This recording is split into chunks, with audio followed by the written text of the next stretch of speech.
Genesis 2. Thus the heavens and the earth were finished, and all the host of them.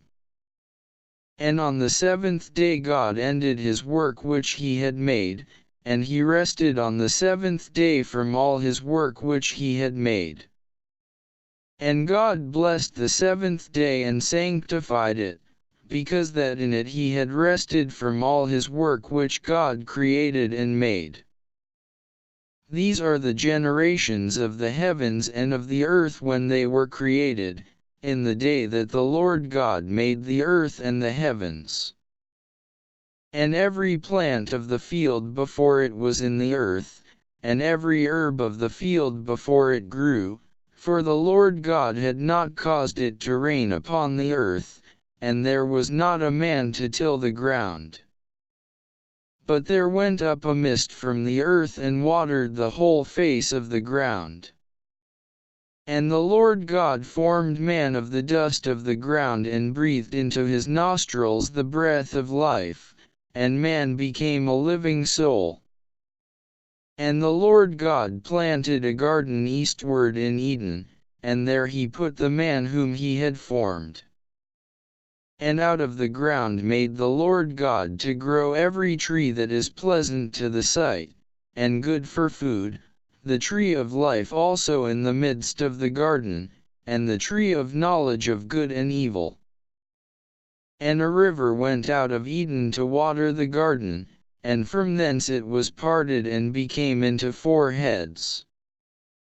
The name of the first is Pison, that is it which compasseth the whole land of Havilah, where there is gold. And the gold of that land is good, there is bdellium and the onyx stone. And the name of the second river is Gihon, the same is it that compasseth the whole land of Ethiopia. And the name of the third river is Hiddekel, that is it which goeth toward the east of Assyria. And the fourth river is Euphrates. And the Lord God took the man and put him into the garden of Eden to dress it and to keep it. And the Lord God commanded the man, saying, Of every tree of the garden thou mayest freely eat. But of the tree of the knowledge of good and evil, thou shalt not eat of it, for in the day that thou eatest thereof thou shalt surely die. And the Lord God said, It is not good that the man should be alone, I will make him an help meet for him. And out of the ground the Lord God formed every beast of the field, and every fowl of the air, and brought them unto Adam to see what he would call them, and whatsoever Adam called every living creature, that was the name thereof. And Adam gave names to all cattle, and to the fowl of the air, and to every beast of the field, but for Adam there was not found an help meet for him. And the Lord God caused a deep sleep to fall upon Adam, and he slept, and he took one of his ribs, and closed up the flesh instead thereof.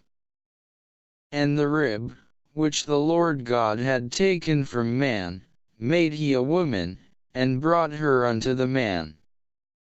And Adam said, This is now bone of my bones, and flesh of my flesh, she shall be called woman, because she was taken out of man.